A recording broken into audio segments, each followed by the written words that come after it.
So as you recall, these are our two sounds that we created, pink and purple.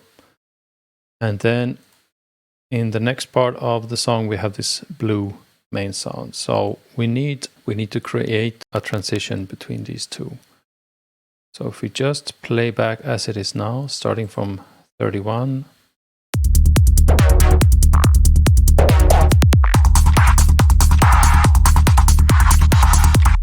I wanted to create a transition so that we don't immediately jump from one sound to the next.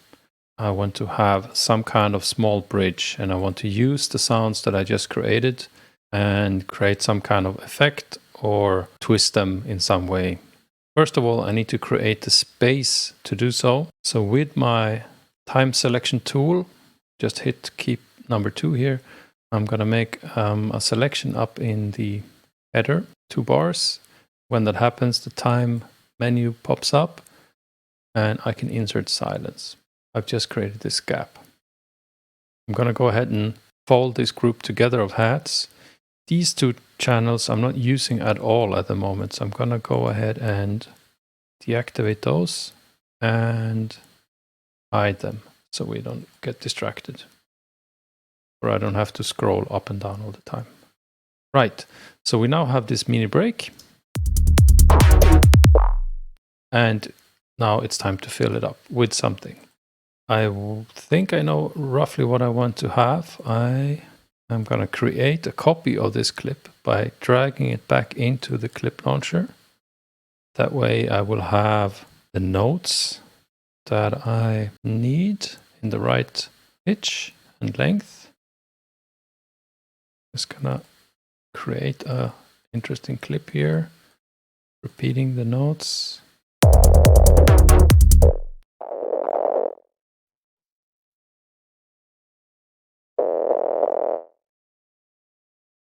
Something like this. Let me drag this into the timeline.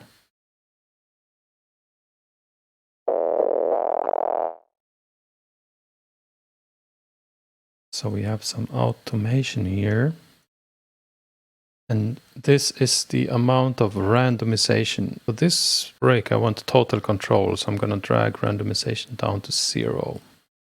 And instead, I'm going to automate something else. If I don't want to mess up the sound here with any, fiddling with the knobs too much, I'm going to create a macro that I'm going to assign to, for instance, the filter envelope depth. I need to loop this and then hit play.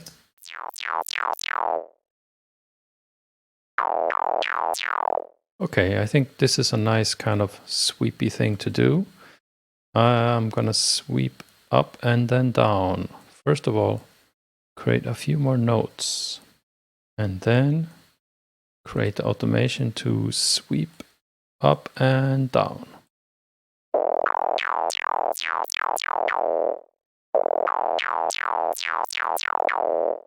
Okay, I think that's pretty cool. And I want to add another one of these stabs. So I want a stab to happen just before the next beat happens, so that goes into the first bar of the next beat.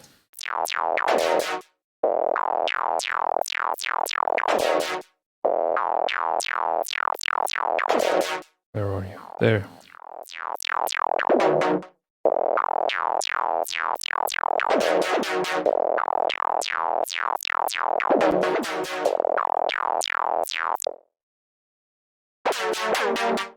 Maybe even go a different note.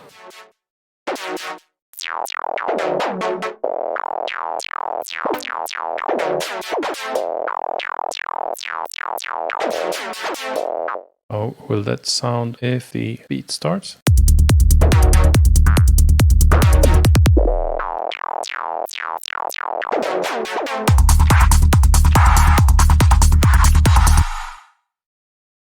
Okay, backing up here a little bit. I'm gonna make this shorter to make even more space for the other sound.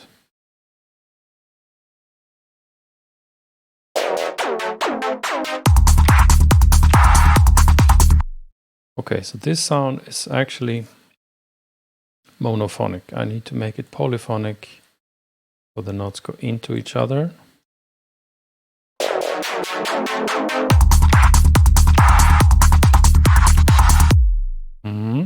Getting somewhere. If I want to make it longer, I need to do two things. I need to increase the release time.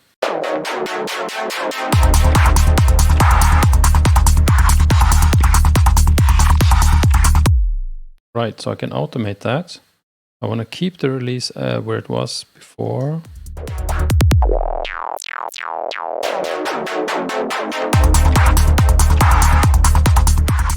So that's a good start, but I want the rhythm to be different. I want it to be not on the 1 and the 2, 3, 4. I want it to be between. So I need to move this in the time domain 1/4 maybe.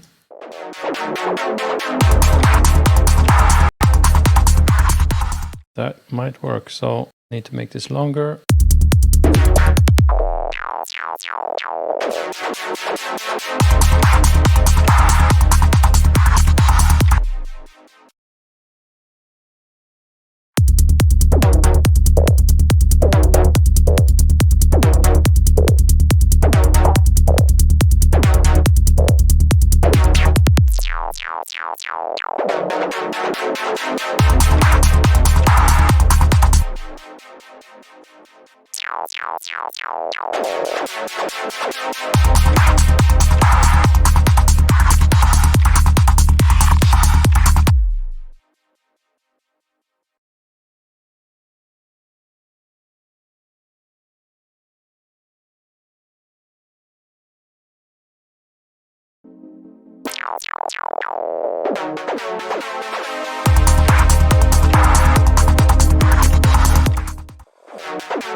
Okay, it's a bit silly, but hey, it's fun. And we can look at the individual sounds. First of all, this squelchy thing.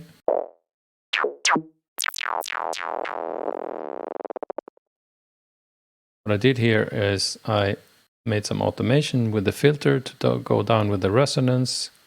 Filter envelope amount goes up and down. The randomization is turned off, and there is a pitch bend happening. So the pitch goes down for the last note. Try this for now. Listen to the other stabby thingy here.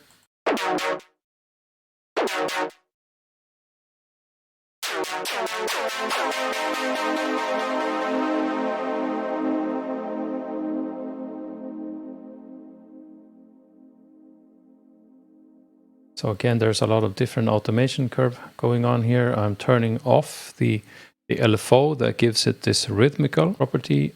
I am increasing the release to make the sound way longer, so it goes way into the other section. And I'm doing a filter sweep.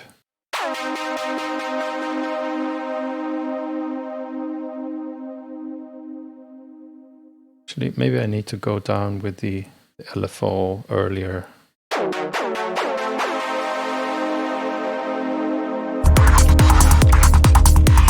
And I think there is this pitch modulation happening. This I'm gonna turn off.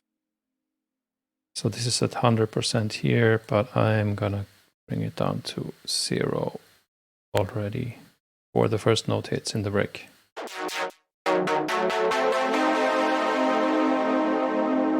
Or maybe keep it for the first note and then gradually drag it down.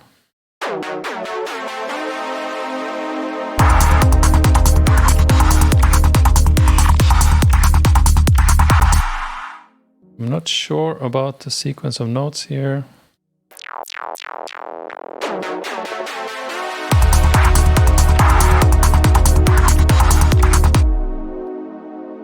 We could make a bend. So in Bitwig Studio you have this option to first of all place the notes in the note editor, but then we can go into the micro pitch expression editing. And then we have per note curves. So I'm gonna just bend it up 3 semitones at the end of the note.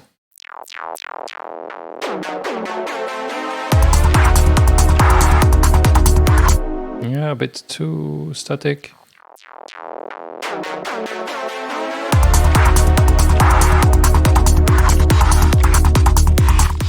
Let's try an exponential curve instead.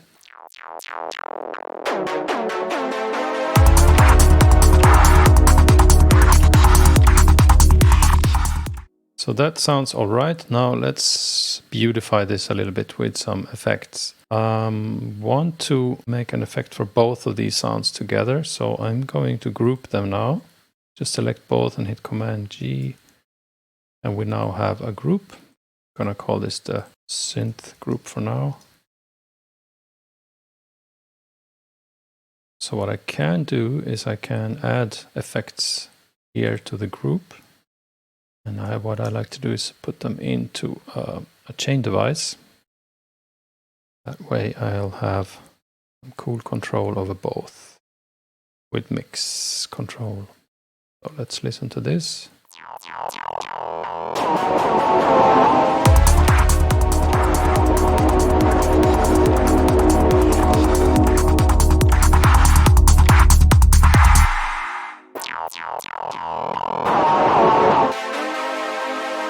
Yeah, that's way too much with the distortion.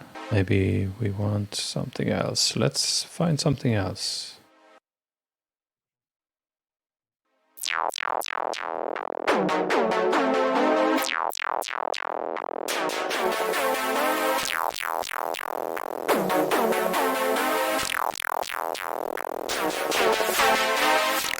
Just gonna try a few different presets here.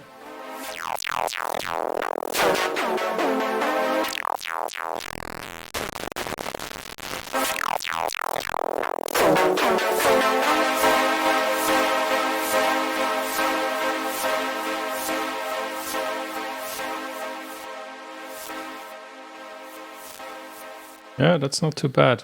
I've put this effect into a chain device, which is a container device. And by doing so, I have control over the mix, well, the dry and wet mix.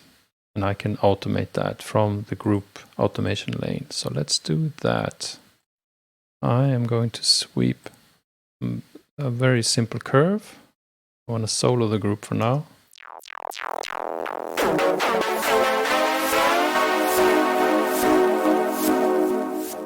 Okay, it creates this super weird kind of fluffy, noisy thing, which I kind of like. And to make it even more sweet, we're going to add a reverb. I'm not going to do a lot of setting here with the reverb, just going to make it very long.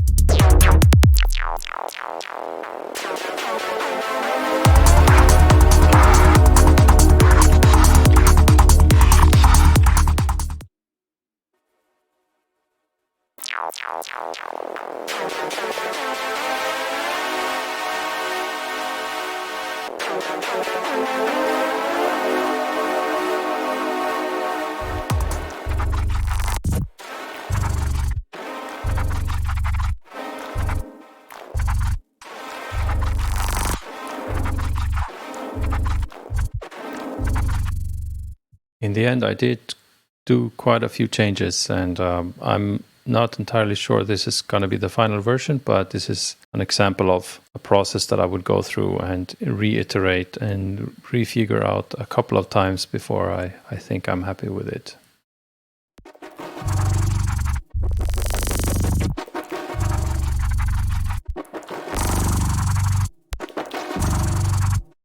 So after a lot of work back and forth, deleting, removing, moving things around, trying out, trying again. I think I've heard this loop now I've heard this loop now 1,000 times. This is the result that I'm gonna go with for now.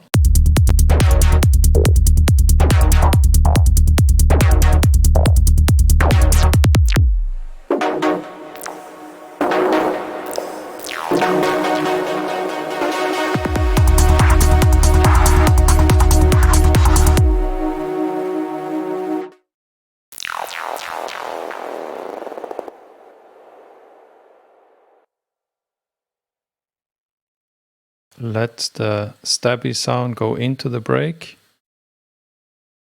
I've added a copy of the stabby sound just 1 octave higher to create some more higher frequencies.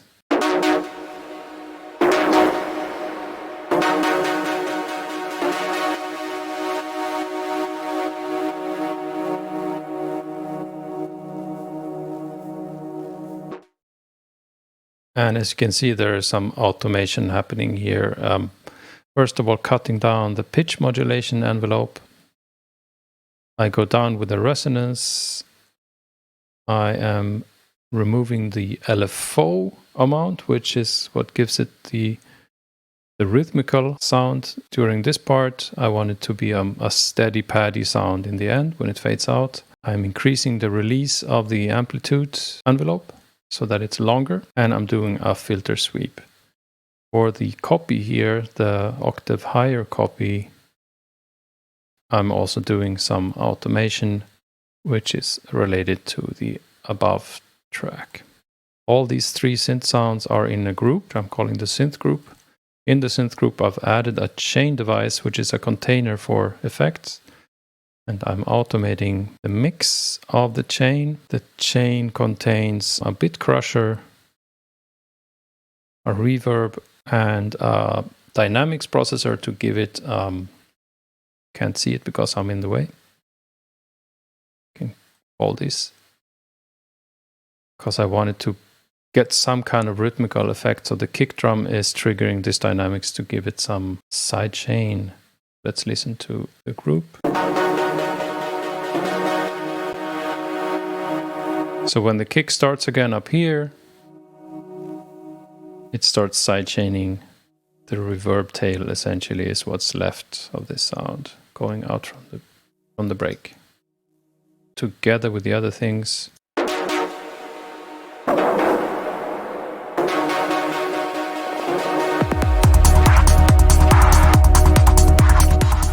Naturally, I would work probably 2,000 hours more on this break. There's a lot to be done here, but this is a good example, I think, of how to use a hook sound and transform it and tweak it into a break that it then transitions into the next part.